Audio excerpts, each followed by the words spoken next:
Continue with the system dynamics overview, picking up in chapter 3 and finishing with chapter 4. Then I'm going to later in the lecture get into chapter 5, which is really the meat that I want you to begin to focus on. I really strongly encourage you to take a hard look at chapter 5 in Sturman's text. That's going to give you a sense for what's going to be involved in building your causal loop diagrams. Okay, so let's go back to chapter 3, and these are just notions about modeling in general. Sturman's claim is accurate that the modeling process is iterative. He even shows this as a feedback dynamic. I think Sturman thinks that way, and that's fine. But this is a point we talked about earlier when we talked about in Module 1, we talked about the classical systems engineering paradigm, where it's not all unusual to revisit earlier states and change things as appropriate. Same thing's true of modeling. So we begin with, in this case, problem articulation, the selection of the boundary, come up with a dynamic hypothesis, a formulation, testing, and then a policy formulation and evaluation. So that's number 3 formulation, fundamentally different. That's formulation of the system simulation. And then number 5, the formulation is that of the solution, if you will, to the problem that you want to test these different solutions. There again, this is iterative. Once we've been around this loop once through topic 5, it is not at all unusual to modify the boundary or re-articulate the problem. That gives rise to a new dynamic hypotheses and formulation and so on.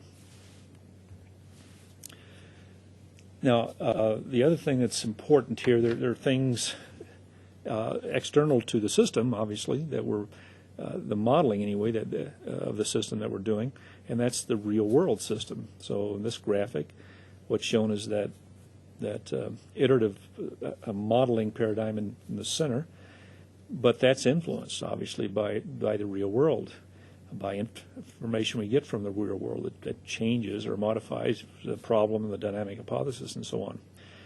We create mental models of the real world that can change the way we do the simulation, develop the system architecture. We come up with different structures and decision rules, again, based on real world constraints, if you will.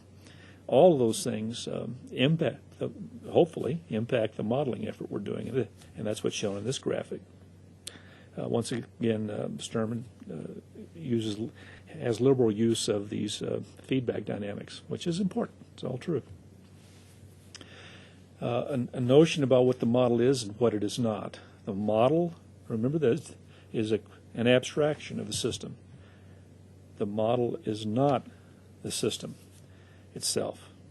Von Clausewitz had an interesting observation. Von Clausewitz, by the way, if you don't recall from your history, was a fairly famous Prussian military officer who is attributed to a lot of thoughtful, insightful military doctrine, if you will.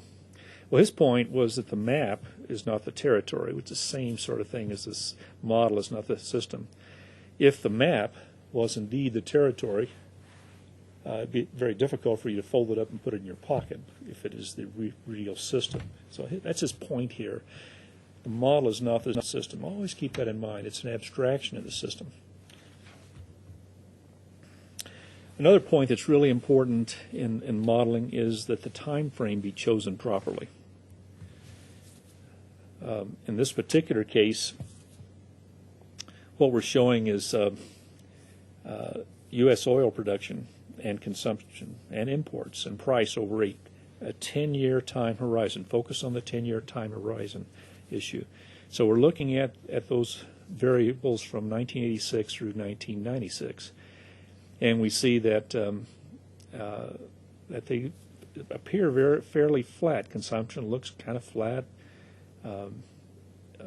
The production out of Alaska and out of the lower 48s all look fairly flat, and the cost per barrel, there's some variability in it. But if you were to do draw a regression line through that, it would look fairly flat as well. But now, that was with a 10-year time horizon, 86 through 96. What if we extend that horizon, and now we're looking from 1870 now through 19 or 2000, we'll say. Well, now you're going to see some significant differences. If you look at consumption, for example, well, it's been growing fairly heavily since 1910 back in there. It looks almost like an exponential growth, indeed, through 1970, as does the production and the prices. The dollar per barrel in $1999 did some interesting things. You can see from 1890 through about 1970. Again, if you regressed on that, it looks fairly flat. But some tremendous spike out there in 1970 through 1980. Remember the oil price shocks? You may not remember this, but we did in fact experience oil price shocks from the OPEC cartel and the embargoes and so on.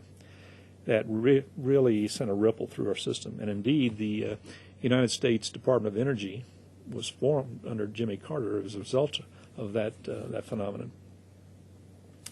So we went from a 10-year period to a little over a 100-year period, and the story becomes dramatically different if you compare and contrast what we saw back in 86 through 96 with what we see in the 100-plus year period, about 130 years. But now, what if we expand the time horizon even further?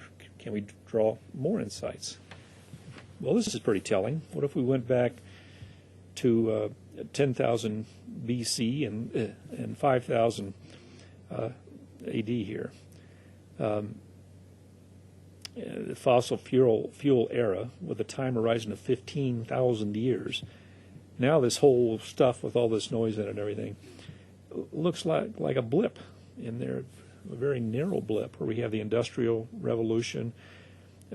We have this first oil shock, the OPEC oil embargo and so on, giving rise to a big kick in production and costs and so on.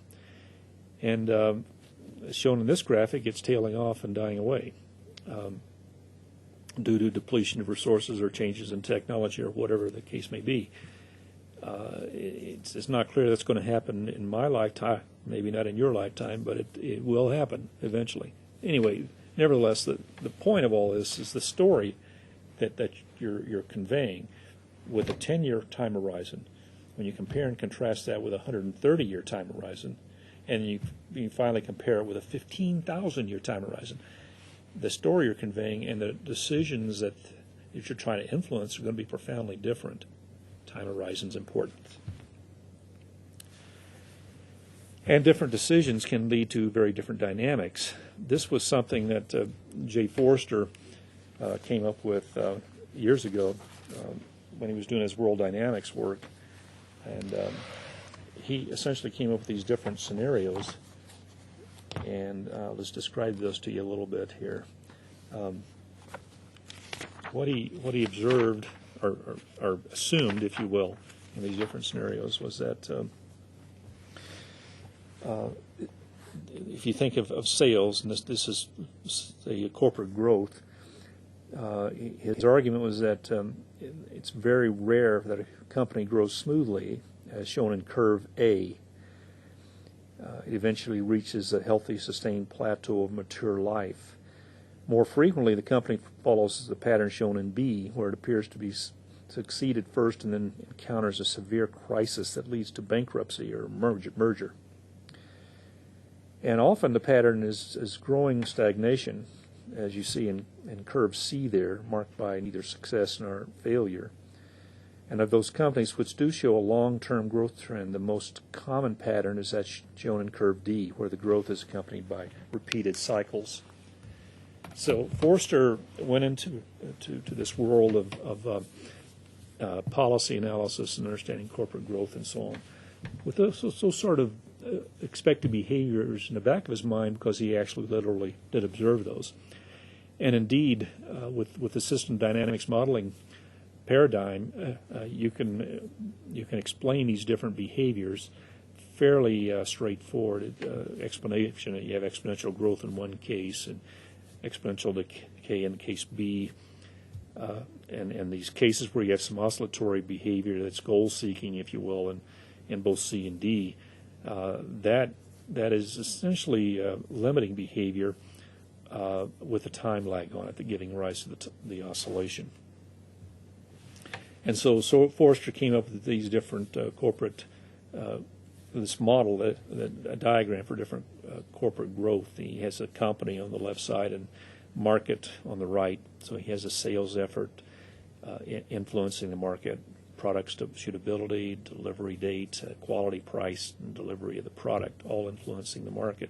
The market, in turn, influencing the company by payment, by orders, by the response to the price, the response to the quality, response to delivery delay, and response to suitability. So those were the essences of Forrester's early thoughts in the system dynamics and how they help with the understanding of the market and in particular companies. Sturman and a couple of his colleagues expanded on that, and this is a particular instantiation with semiconductor as the case in point. Centerpiece here being manufacturing. They have pricing, management accounting, financial stress, all those influencing and influenced by the manufacturing, and financial accounting. You can see the breadth of the scope within the company that they were trying to capture, new product development, process improvement. So it's everything from accounting to high-tech research and development. The external dimension here they show are the market itself, market share and so on, and financial markets. And then there are obviously the competitors out there, which gets us back into the game theoretic perspective. So all sorts of nuances that are expanded upon in this particular rendition of Forrester's original model, which is shown here. Now, there are different system diagrams that are useful in system dynamics. One is the causal loop diagrams, the second one is stock and flow maps, and the third is a policy structure diagram. You've been exposed to all three of these essentially in some of these examples that I showed earlier. Now let's go into Chapter 4. Now we're talking about the structure and behavior of dynamic systems. Well, what one can observe in these dynamic systems are essentially these 6 different common modes of behavior. There's exponential, which you've seen examples of. There's goal-seeking. You've also seen examples there. S-shaped growth, I'm not showing anything particular there, but that's fairly common. Oscillations, there's growth with overshoot and collapse. In some cases we want that. If it's something we want to collapse, in other cases that's probably the least desirable. Now let me go through those in turn. The exponential growth. Okay, this is shown with this curve on the top. That represents the value of some variable like sales or company productivity and so on over time. And how one achieves that is through this reinforcing behavior or positive feedback loop shown at the bottom. So we have the state of the system, and as the state of the system improves, or increases, I should say, then the net increase rate increases. As the net increase rate increases, the state of the system increases. That's a positive feedback loop, and anytime you have a purely positive feedback loop, you're going to get exponential growth. And these are specific examples. There's the world population shown on the upper left. Those are actual data, and it appears to be in an exponential growth rate. There's the transistors per chip, and that comes from Intel microprocessors. Once again, you're seeing exponential growth rate. Then below you can see the average growth rate and the in both cases. And the one on the right looks linear, but we're actually plotting it on a log plot, so it's exponential, as you can imagine.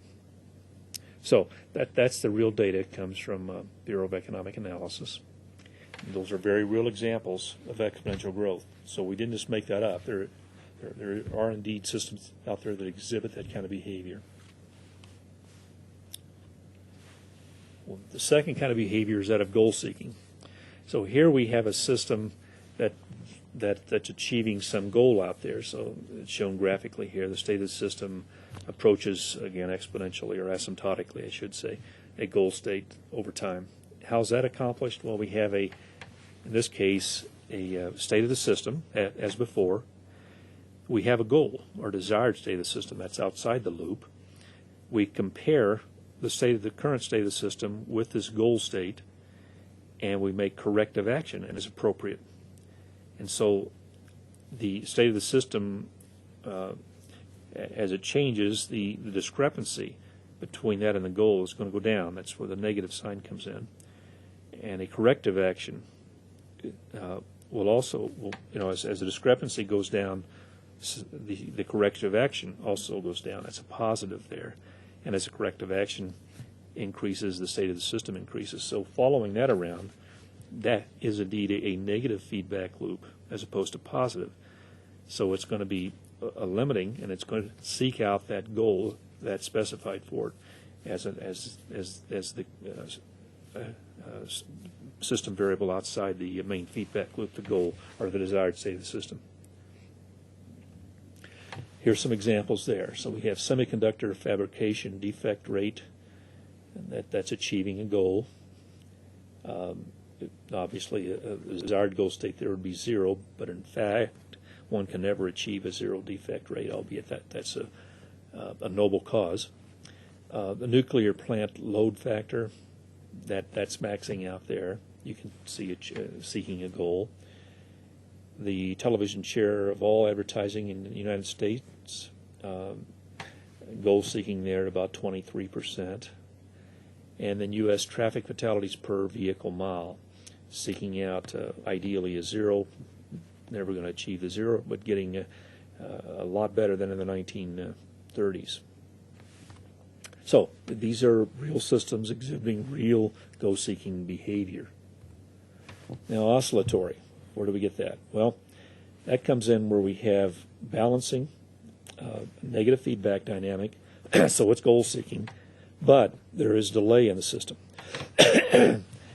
So in this particular case, we show delay in 3 of the arrows. So we have a state of the system. We have a measurement, reporting, and perception delay that that the discrepancy has to essentially wait for. There's the goal coming in. And once we determine the discrepancy before we can achieve the corrective action, there's administrative and decision-making delays. Once we recognize the decision for the corrective action, there's a delay in implementing the decision. That's the action delay. So going all the way around this very simple loop, we have potential for delays. When you have delays, that'll give rise to oscillations. Still seeking a goal, but oscillatory behavior. Here are some very real examples of that. So there's a U.S. real gross domestic product deviation from a trend, oscillatory. There's capacity utilization in the U.S. manufacturing sector, oscillatory behavior, and then there's U.S. Unemployment rate. A lot of these cycles have been coupled to economic cycles, the classic long wave and the near-term cycles. I won't go through any of those kind of details, but those have indeed been modeled with system dynamics tools, and these kind of behavior phenomena have been replicated fairly robustly. Okay. Now, as I mentioned before, our friend Sturman likes to give us challenges, and you can think of these as homework assignments, and I encourage you to take those on. And I'm happy to go through those after you've had a chance to try them yourself. But let me say again that homework is not collected and graded in this class. I will be happy to provide you feedback on it if you have any questions. So send those to me. And if it looks like there's a prevalent enough need for that, I'll go through those in some subsequent lecture. So now let me give you the challenges here. And the first one, identifying feedback structure from system behavior. You had some examples. Let's see. One of the examples was that of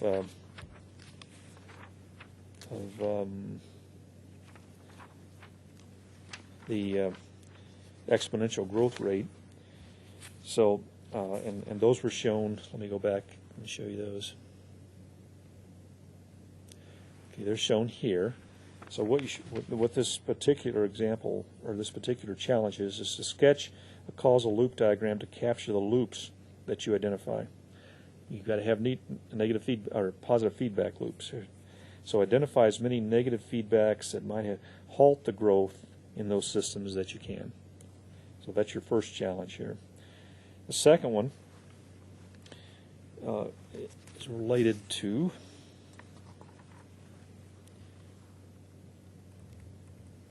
the goal-seeking behavior. Once again, identify the negative loops that might be responsible for this goal-seeking behavior, and identify the state of the system, the goal, and the corrective actions for each case. Question for you is, what counterforces might prevent the state of the system from reaching its goal? So those are two good homework assignments. Let me give you a third challenge, and this is into the oscillatory behavior. And just as a reminder, that's this. So in this one, identify the negative loops and time delays that might be responsible for the oscillations in economic affairs. Identify the state of the system, the goal, the corrective actions and delays. Estimate the length of time delays that you identify. Okay, how long are those time delays? In other words, just qualitatively. You don't have to necessarily give a number to the minute. So that's your challenge. I'd encourage you to try those at home. And again, if you have questions, send them to me, and I'll see if I can answer them. If it looks pervasive enough, I'll put it in the next lecture. Okay, another behavior is that of S-shaped growth. It's like the goal seeking. So you would expect the balancing behavior there. The difference being here is that you also have a reinforcing negative as well, a positive as well as negative feedback loop here. So in this case, we have a state of the system that negatively impacts the resource adequacy. There's a certain carrying capacity that positively impacts the resource adequacy. Resource adequacy there, in turn, has a positive impact on the fractional net increase rate, which in turn has a positive impact on the net increase rate, which increases the state of the system. Now there's an internal loop there, the state of the system positively increasing the net increase rate. So that's where the positive feedback loop is at the top, and the larger loop is the negative. When you have that sort of system topology and you simulate it, it will generally, everything else being equal, which is a qualifier here, it will generally follow that S-shaped growth. Here are some examples of that. There's the growth of sunflowers. Upper one in the U.S. cable television subscribers is exhibiting this S-shaped curve, and then the adoption of cardiac pacemaker by physicians. Once again, this S-shaped curve. Let's see. I guess the one fundamental difference among those three, you'll notice that the adoption of cardiac pacemakers by physician is essentially maxed out at 100% there. whereas the cable television has a long way to go before it's going to max out at 100% and may not ever achieve that. Now, a fifth kind of behavior where you can have S-shaped growth with overshoot and oscillation. Well, you remember what introduced the oscillation before, and that's where we had time delays. So all we've done here is introduce this notion of time delays in our system diagram below. And having done that, we will get oscillatory behavior around some certain carrying capacity, which is that asymptote for the S-shaped growth. Examples: the population in London and the U.S. aluminum production. And those indeed have been modeled using this kind of construct in a lot more detail. But basically we have both a reinforcing and balancing feedback dynamics with delay, and indeed that has been shown to replicate this kind of phenomena. The last one is overshoot and collapse. In this case, what we have is essentially three different feedback dynamics going on. We, as before, we have the reinforcing and the balancing, but now we've introduced a second balancing. So in this particular case, the state of the system positively impacts the erosion of the carrying capacity, which should be obvious to you.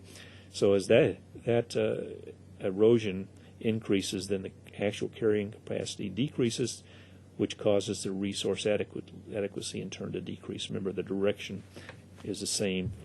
So that's why you have a positive there. So what's happening here, that's essentially causing this collapsing behavior, this balancing feature out there, namely the carrying capacity and the erosion of it is causing the system to collapse on itself. An example of that I gave you in Module 1, you recall the tragedy of the commons that was introduced by Professor Harden, where we had I think we had 10 shepherds on a mountain meadow, and each had, or we had two, I can't recall, but 2 shepherds on a mountain meadow with 10 sheep each, and the carrying capacity of that mountain meadow was just enough to support the 20 sheep. And the economic incentive, greed, if you will, or whatever you want to call it, caused one of the shepherds to want to put an additional sheep out there. When he did, it exceeded the carrying capacity, and all the sheep essentially died at that point. So that was the collapse of that system. So think of tragedy of the commons, if you will, as the metaphor for this overshoot and collapse. But it is common in a lot of different situations, not just tragedy of the commons. It's a good metaphor. And here are some examples: the New England haddock catch, the net change in world nuclear power capacity, sales of Atari Corporation.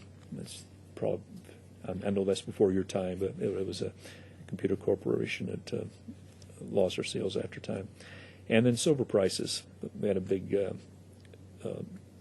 spike out there when the Hunt brothers corralled the market and made a lot of money and caused a lot of problems. Anyway, there are some real examples for the overshoot collapse. So now I've shown you essentially the 6 different kinds of behavior that are one can represent, and I've shown you the underlying architecture in the system dynamics world to do that. This being the most recent for overshoot and collapse. But in each case, each one of those 6 different examples, there's an underlying system dynamic architecture that gives rise to that kind of behavior. And we're going to give you the tools here to simulate those phenomena.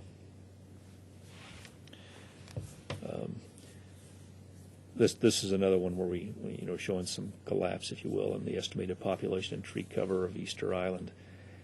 Again, one can model this. One has modeled it, in fact. The validity of the underlying topology, the structure of that network, has been reinforced over and again. Let's see. There's another one. It's called the beer game. This is the classical system dynamics problem, and I encourage you to try it. You can actually get to it at this web page. I'm going to put this if you can't read that very well, it's www.masystem.com/beer game. And the one point I want to leave you with about the beer game, and the reason I want to encourage you to try it, is because this is sort of the classical system dynamics game. And so the beer game is to system dynamics as a prisoner's dilemma is to game theory. If you ever take a class in system dynamics and you're not exposed to the beer game, I'd be very surprised. But what you'll find when you get into this beer game is it exhibits behavior that can indeed be represented by the causal loop structure, and it's goal seeking with time delays. So you're gonna seek out a goal here.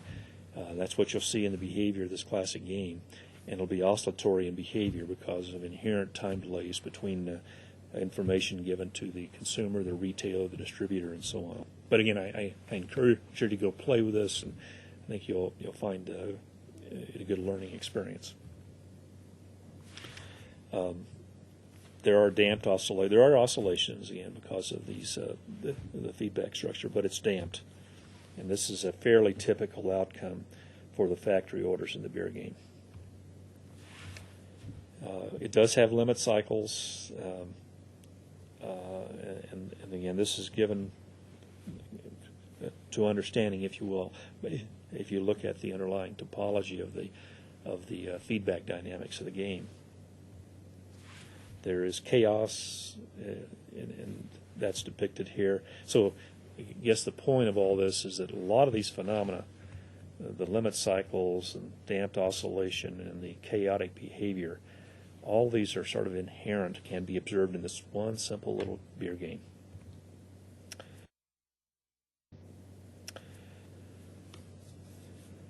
Okay, now we're going to get into what I consider to be the more substantive parts of the text. This is a chapter on the causal loop diagrams, chapter 5. I really strongly encourage you to do due diligence on this chapter and take a lot of time, read through this in careful depth, because this really is of fundamental importance in understanding how to do system dynamics modeling. Okay, causal loop diagrams. First of all, the notation. The convention for drawing causal loop diagrams are very simple, but they should be followed very, very faithfully. So you think of a causal loop diagram as a musical score. So neatness counts, and idiosyncratic symbols and styles make it hard for fellow musicians to read your scores. So don't go there. Stay with the conventions. And the conventions, quite simply, are shown here. The causal loop diagram consists of variables connected by arrows, and these arrows denote the causal influences among the variables. So variables are related by causal links, shown by the arrows. And in this particular example, the birth rates determined by both the population and the fractional birth rate. The causal link is also assigned we'll call it a polarity. It's either a plus or a minus sign. That indicates how the dependent variable changes when the independent variable changes. We talked through many of those in chapter 3 when we're talking about the examples, but we need to make that very explicit and honor this terminology and nomenclature very faithfully. The important loops are also highlighted by a loop identifier, which shows whether the loop is positive, that's reinforcing, or negative, balancing. So in this particular case, we have population in the middle there. We can see that as birth rate increases, so goes population. Plus sign on that arrow indicating that. As population increases, so does the birth rate. It increases. That's the plus sign there. So that's reinforcing behavior. On the other side, we have a death rate. And that death rate goes up as the population goes up. So that lower arrow coming in death rate with a plus sign on it indicates a positive relationship there. By contrast, as the death rate increases, population goes down, hence the negative sign up there at the top. So that's a balancing behavior. We also have a, if you will, a goal-seeking, and that's the average lifetime, that goal-seeking variable. And that has a negative impact as average lifetime increases. The death rate will indeed decrease. So the way to think of this is shown in that middle graphic where we have the birth rate as a variable and the population as a variable. There's a causal link there, and the link polarity, we'll call it, is positive. Then we have loop identifiers. If we have a positive feedback loop, as we do on the left side there, that's called a reinforcing loop. That's where we, taken by itself, that's where we have the exponential behavior. On the right-hand side, if you'll look at the sign there, a plus at the bottom, a minus at the top, so that's a negative feedback loop. And so the loop identifier there is negative or a balancing loop. You can either put a plus or a R in the middle there. But in any case, when you draw your influence diagram, honor these notational considerations faithfully. So here's some specific examples. If we have X positively influencing Y, mathematically, what that equates to is say some integral over some time frame of the variable X plus some nominal initial value for Y. That gives rise to the current value for Y. So examples of those are the product quality increases, the sales go up. As effort increases, the results go up. As birth increases, population grows up. By contrast, if X has a negative influence on Y, then everything's the same mathematically, except, of course, you have the negative sign inside the integrand there for the X. Examples of this include product price goes up, sales go down. Frustration goes up, results go down. Deaths go up, population goes down. Those are all fairly intuitive.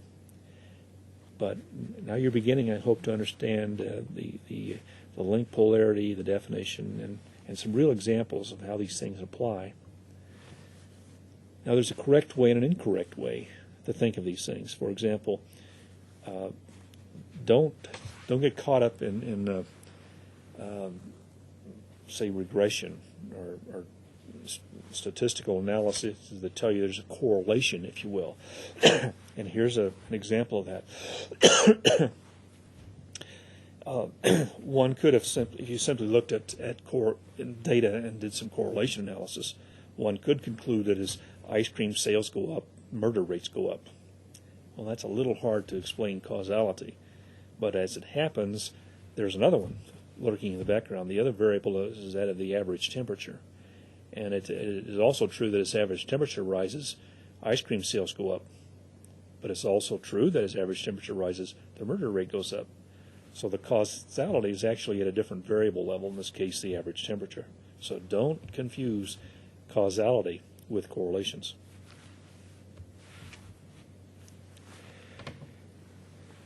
Now, a word about ways to label and the loop polarities.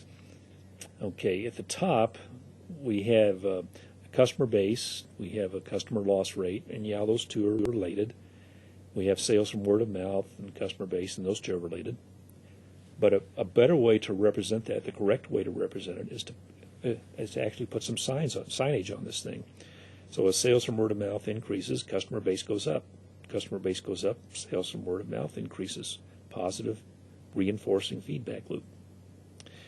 As the customer base goes up, the customer loss rate also goes up.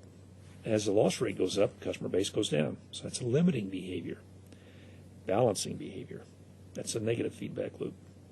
So honor the notation, the terminology at the bottom, not the top. The top is too vague. The bottom gets more at the specifics of the dynamics. Okay, here's another thought experiment. One of the challenges, I should say. Let's see if I can find this one.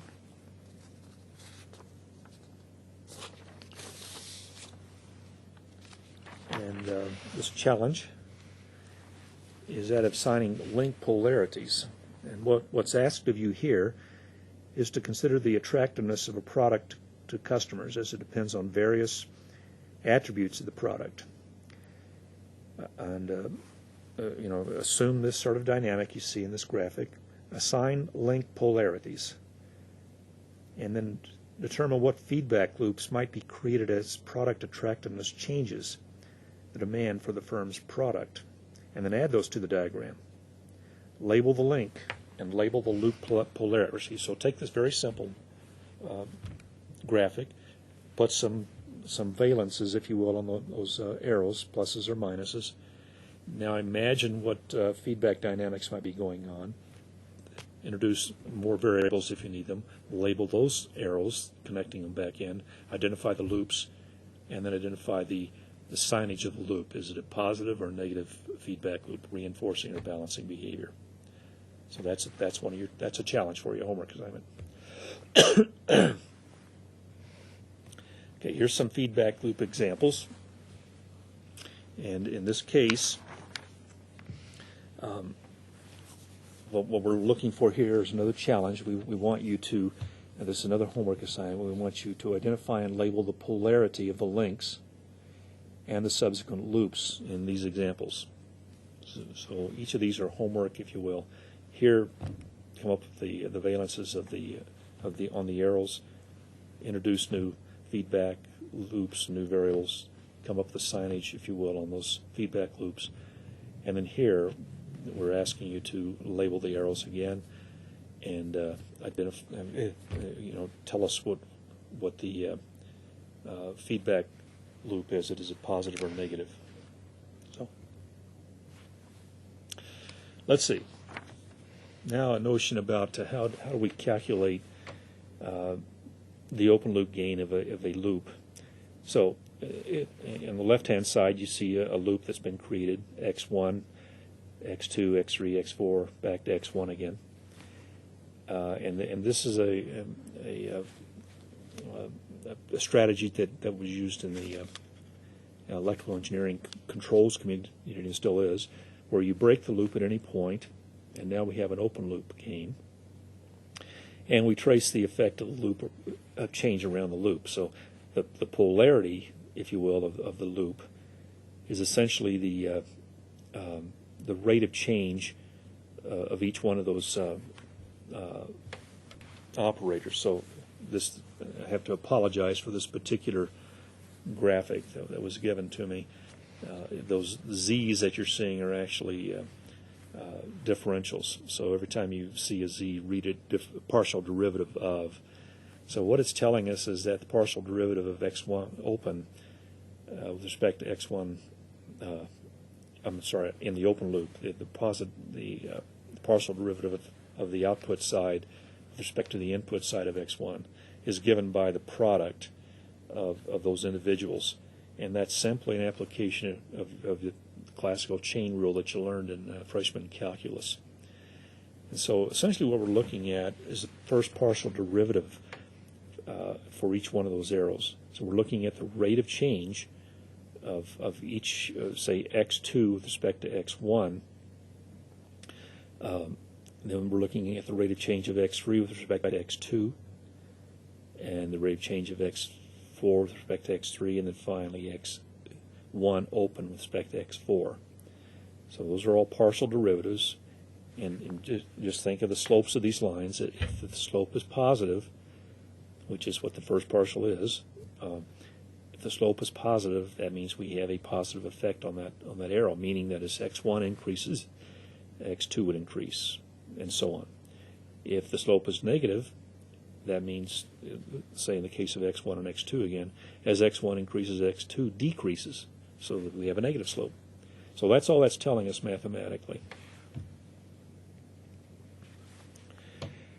Now, we often we get into a bind by having ambiguity in the polarity. So it is incorrect to label something if we have a price. The impact on the revenue can be plus or minus, or we don't know what it is. And I've seen that often in these causal loop structures.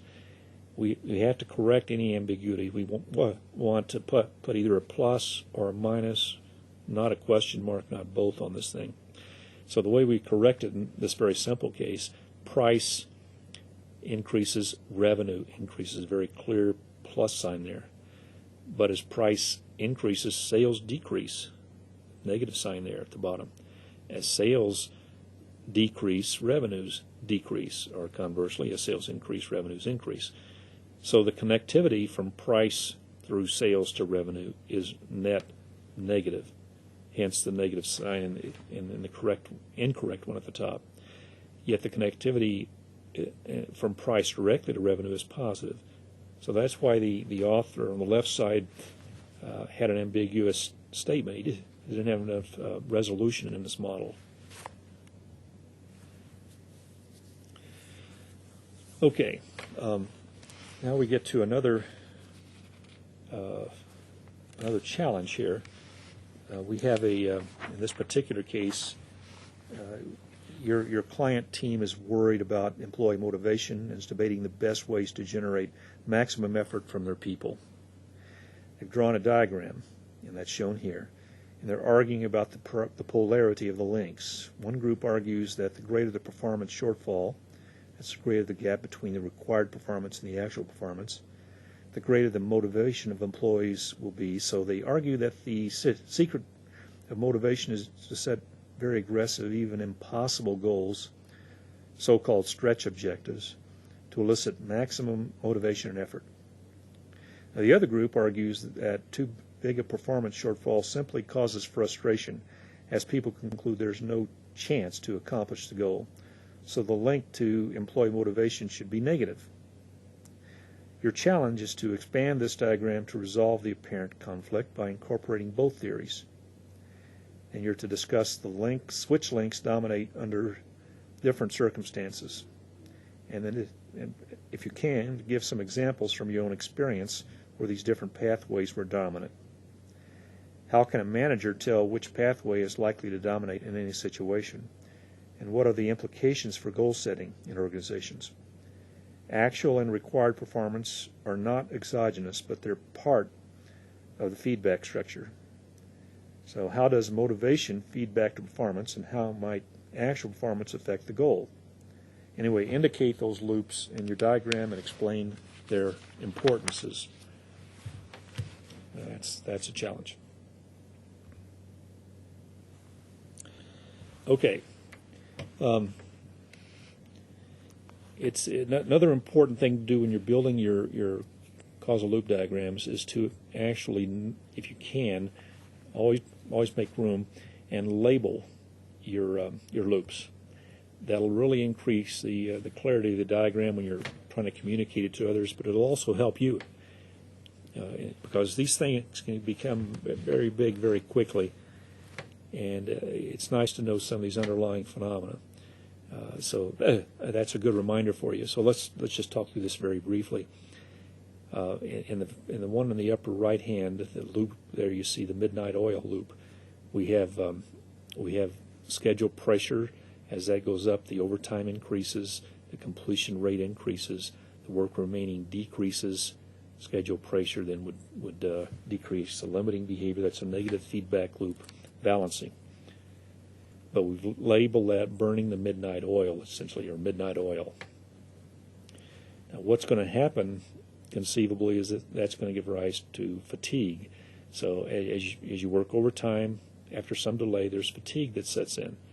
That'll hurt productivity, which will limit the completion rate and following around the loop there, work remaining, and to schedule pressure back into overtime. As you look around that loop, there are actually two negative signs. So the net effect of that is positive. So burnout is increasing exponentially. The last one shown here is haste waste makes waste. There are arguments and a lot of data that support this, by the way. Scheduled pressure goes up, the task per time goes up, error rate goes up, productivity and then productivity will go down, completion rate, etc., all the way around. If you trace that around, you'll see that's another positive feedback loop, and so it will exhibit exponential behavior. There's actually a fourth one in there. It's the corner cutting, and it starts with scheduled pressure over to time per task, and it comes back into productivity up to completion rate, work remaining, scheduled pressure again. You trace that around, you'll notice that that is indeed a negative feedback loop. There are 3 negative signs on those arcs, causing balancing behavior. So in this particular example, we have 2 balancing feedback loops, and we have 2 reinforcing feedback loops, and it can give rise to very interesting phenomenology, especially since we have delay in there. You remember, because of delay, what's going to happen, you'll get some oscillatory behavior. And I'll submit to you that the behavior of this system will follow one of those classic examples, and it'll be one of the last 3 where you do have some oscillatory effects in there, assuming the delay is meaningful. So how do we represent delays in a causal diagram? Well, we simply put a little box in there that says delay. And when you get into the Vincent tool, another option there is there be 2 hash marks that are in parallel that cross-cuts the arrow, and that's a signal that there is indeed a time delay.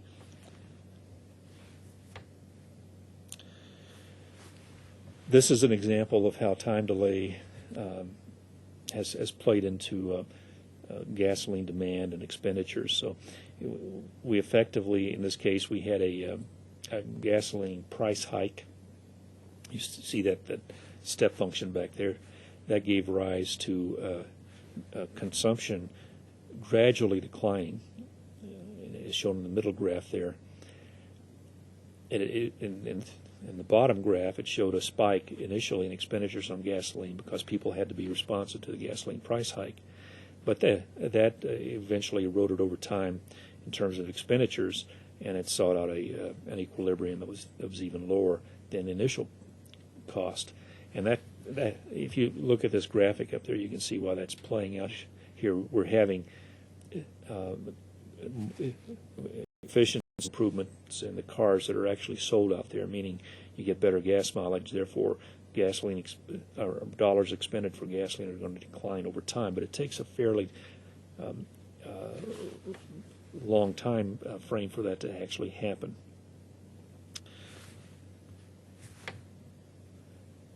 Okay, a note about variable names. Be very careful of what you put on these things. You should use nouns or noun phrases. An incorrect usage is shown here where you have cost rise causes price rise. Well, maybe or maybe not. A more correct way to say that is as costs go up, the price must go up. That's shown on the right there. And they should have a very clear sense of direction. For example, feedback from the boss giving to an increase in mental attitude. Well, that's not necessarily true. What if the feedback from the boss is that you're not doing very well, or you're going to be fired because your productivity is so low? I doubt that anybody would want to put a plus sign on mental attitude there. So a more correct way to characterize that is you got praise from the boss on the left, morale on the right. As the praise goes up, presumably, the morale will increase, hence the plus sign. Another one has to do with sort of the sense, positivism, if you will, versus negativism. An incorrect way is shown on the left here, where costs go up, losses will increase. Well, a better way to say that is change losses into a positive statement. That'd be profit. So as costs increase, profit goes down. That's the negative sign there. Or at the bottom, more qualitatively, as criticism increases, unhappiness increases. Well, it's probably true, but to state it in a positive direction sense, as criticism increases, happiness goes down. So remember that positive direction thing.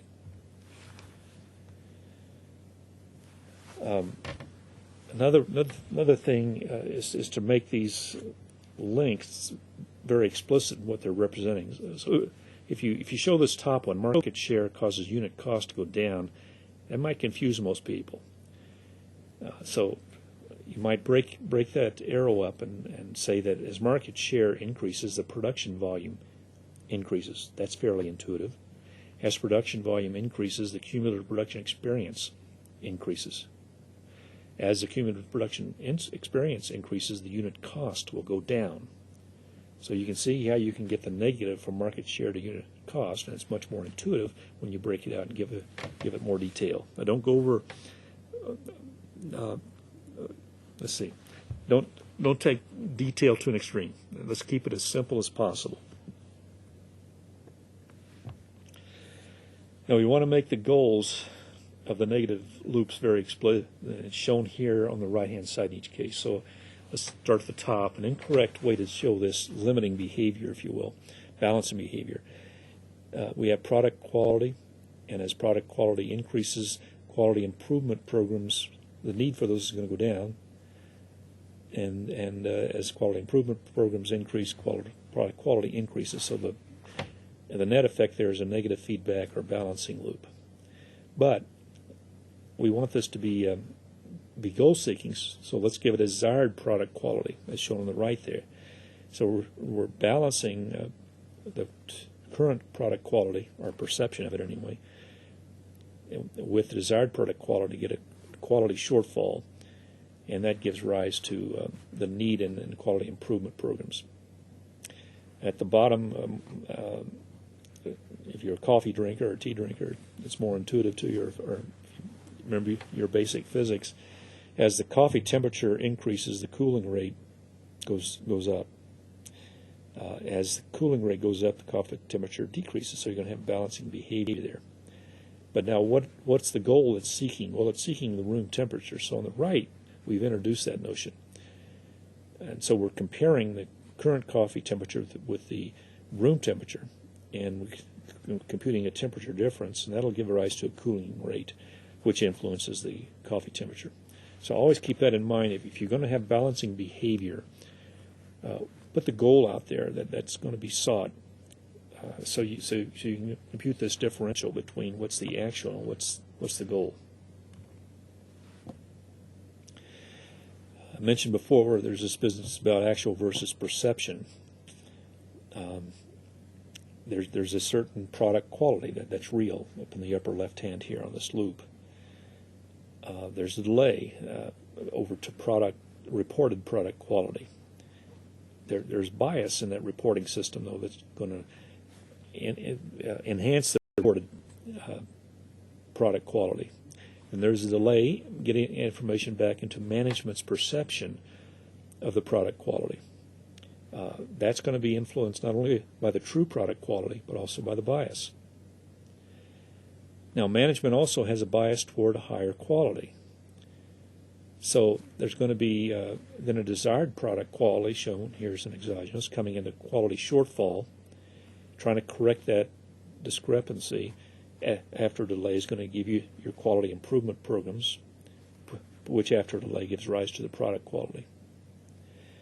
So it's important for us to recognize actual versus perceived, and reflect to the extent we can the influences of these perceptions as shown in this influence diagram.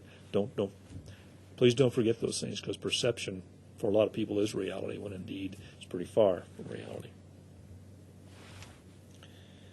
Okay, now this one, talking about yield and net throughput. If we have another challenge that's given to us here. And this challenge is the process improvement. We have the following two quotes are actual interview transcripts developed in fieldwork carried out in an automobile company in the United States. The managers from two different component plants in the same division of the company described why the yield of their lines was persistently low and why it has been so difficult to get process improvement programs off the ground. The first one, the manager of Plant A says, In the minds of the operation team leaders, they had to hit their pack counts, that's their daily quotas. This meant if you're having a bad day and your yield had fallen, you had to run like crazy to hit your target. You could say, you're making 20% garbage, stop the line and fix the problem. And they would say, I can't hit my pack count without running like crazy. They could never get ahead of the game. So that's one statement. It comes from manager of Plant A. Now, here's a statement from manager from Plant B. Supervisors never have time to make improvements or do preventive maintenance on their lines. They had to spend all their time just trying to keep the line going. But this meant it was always in a state of flux because everything was so unpredictable.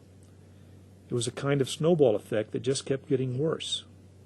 So that's Plant B supervisor's statement.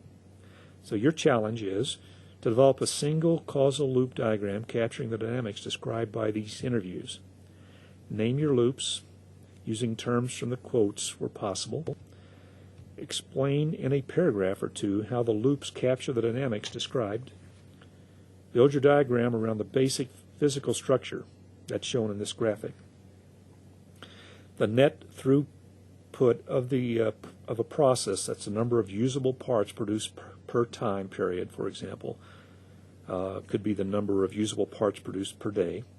That equals the gross throughput. That's the total number of parts produced per time period, multiplied by the process yield. That's the fraction of throughput, gross throughput, that passes inspection and is usable.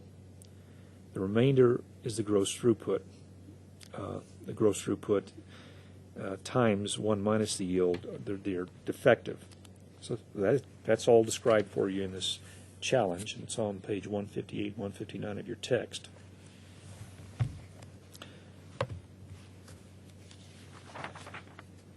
Okay. Now identifying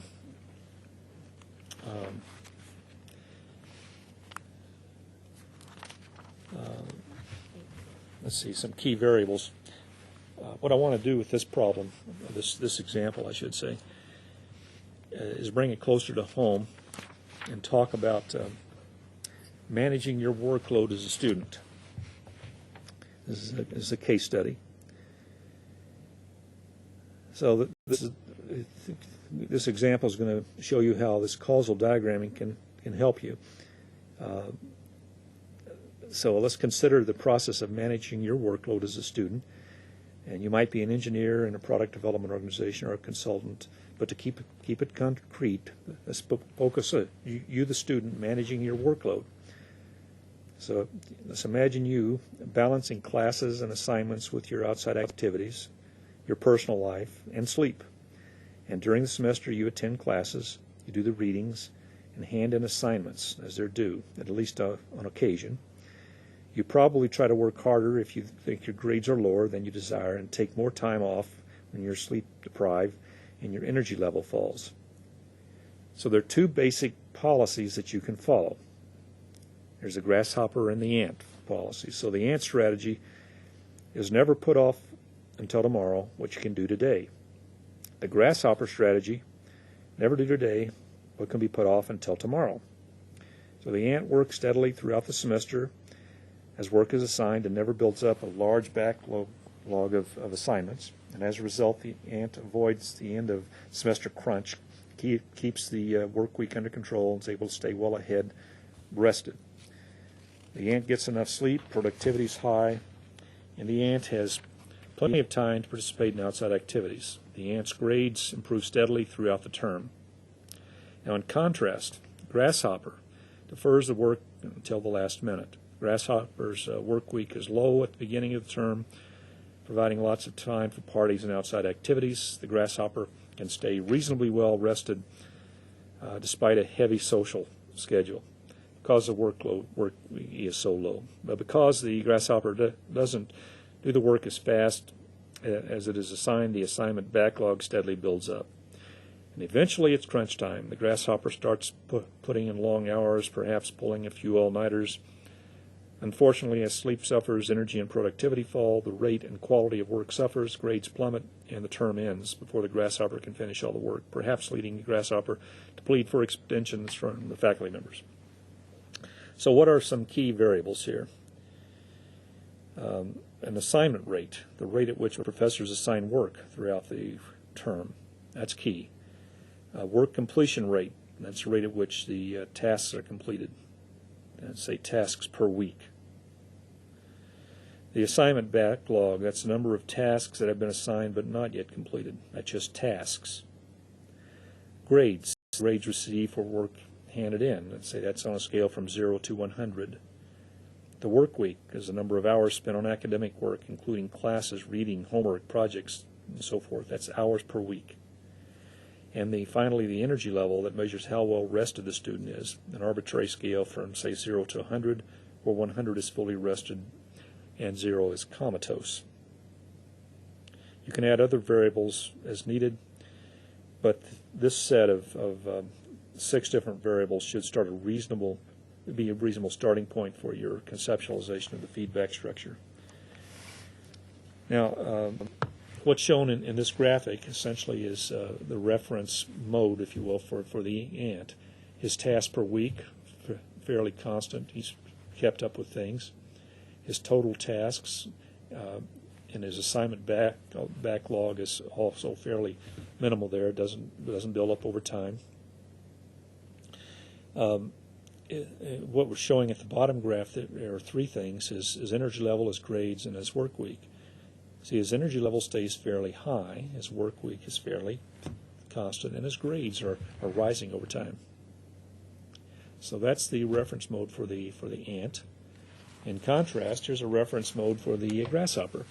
Assignment rate's the same in that top graphic, but number of tasks that the grasshopper completes per week is minimal at first, so he really has to jump on it toward the end of the semester. His work completion rate really goes up toward the end, but then it falls off dramatically because of his fatigue. The second middle graphic there shows the tasks, the build-up in assignment, big build-up in backlogs, and the bottom one shows the grasshopper's grades, his energy level, and his work week. The work week peaks out there toward the end, causing his energy level to drop significantly and his grades to take a real hit. So that's sort of the dynamics associated with it. So you might imagine this is what the control loops look like. Won't go through this in detail. You can do that at your leisure. But we have assignments coming in. We have work completion. Those both impact the assignment backlog.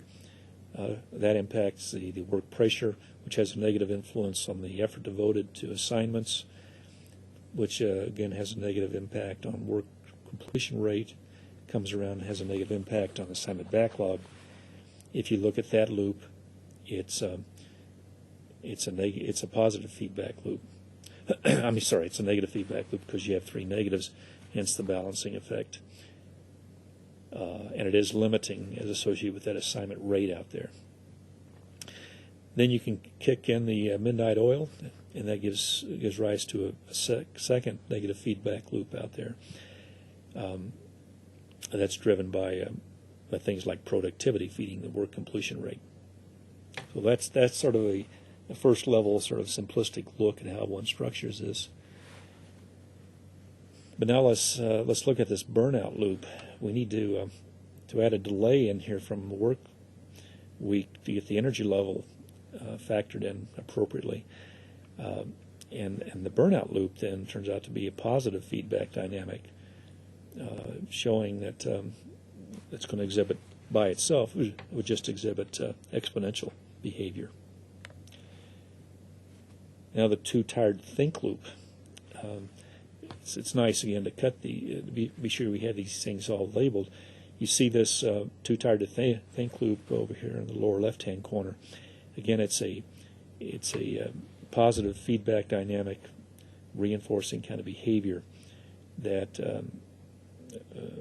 is essentially driven by the energy level, by the quality of the work, the grades, effort devoted to the assignments, the work completion rate going on around through your assignment backlog, and so on. If you multiply those out, you can see that you're going to have a positive feedback dynamic. And then there's this business about excuses and my dog ate my homework and Parkinson's law. So we've added another exogenous balancing behavior out here, where we have a request to the professor for extensions. The due date is increased, time remaining is increased, work pressure actually decreases if you follow that. So that follows limiting behavior driven by the calendar time.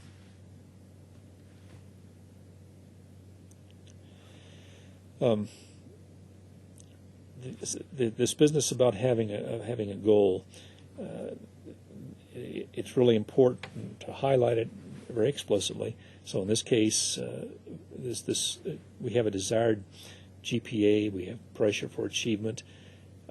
As the desired GPA is achieved, of course, there's satisfaction with the grades that factor in. That's a negative feedback loop in there. So there's an erosion in the goal, if you will, because we're not satisfied with the grades. On the other side of the equation, or the feedback dynamic, we again have a balancing loop, and it follows with as we're more satisfied with the grades, there's less effort devoted to assignments, and as there's less effort, of course, the quality of work goes down, the quality of the grades go down, there's less satisfaction. So there's less. That's a balancing behavior, but it has two controls, if you will. One is the work pressure, and the second is the actual energy level we have.